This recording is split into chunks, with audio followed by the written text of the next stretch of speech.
et cette première photo que j'ai sélectionnée de ton compte Instagram avec Pour Légende. Esteban est né le 18 janvier 2020 à la maternité de Gassin, 3,380 kg d'amour. On est tellement fiers de toi, petit cow-boy. C'est une photo dans laquelle tu as ton fils Esteban qui vient de naître et on sent une connexion incroyable déjà.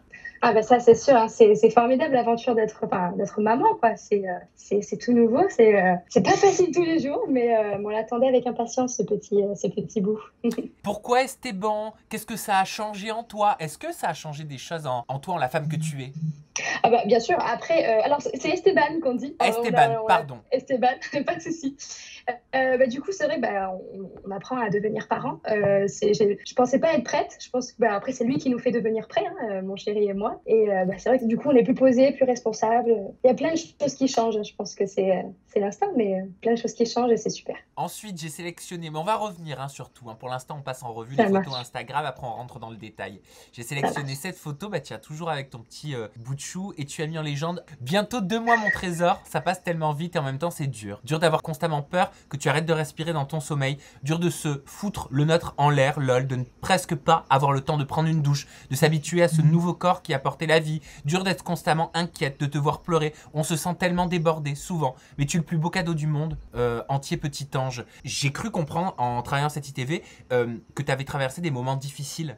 En fait, on a déjà, la naissance n'était pas prévue. C'était un petit accident, mais qu'on était super ravis d'apprendre et on était très heureux de ça. Et puis, on a eu le contre-coup. En fait, j'ai contracté le CMV et c'est un virus c'est un sale virus. On peut être aussi bien affecté que pas du tout. Donc, c'était un peu on avançait un peu à l'aveugle et du coup, on n'était pas certain de pouvoir garder Esteban jusqu'au bout. Donc, on y croyait sans y croire et on était positif sans se faire d'illusions non plus. Et c'est vrai que c'était assez difficile. Mais alors, qu'est-ce que c'est exactement le CMV? Parce que moi, brièvement me renseignant, je me suis aperçu que c'était un virus qui passait souvent inaperçu chez les mamans.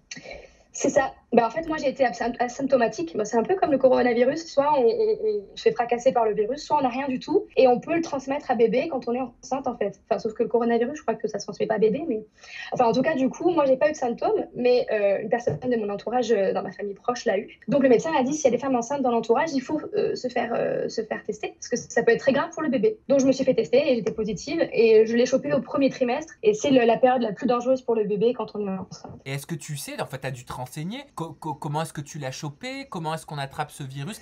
Quelles sont les séquelles potentielles? C'est des questions que tu as dû te poser. Bien sûr, et on culpabilise beaucoup quand on a ce virus-là, parce que on se dit que c'est notre faute, alors quand même tout le temps, un virus, on se touche le visage avec les doigts infectés, ou on partage un verre avec une copine. Ou... Moi, à l'époque, je savais pas que j'étais enceinte, donc je continuais à fumer.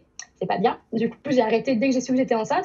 Mais je me dis peut-être que cigarette, partager avec une copine, ça a permis de me donner le virus, en fait. Sans symptômes, j'aurais jamais pu le savoir si cette personne de mon entourage n'avait pas eu ce virus, en fait. Donc, dans mon malheur, j'ai eu quand même de la chance parce que j'ai pu me faire suivre très tôt.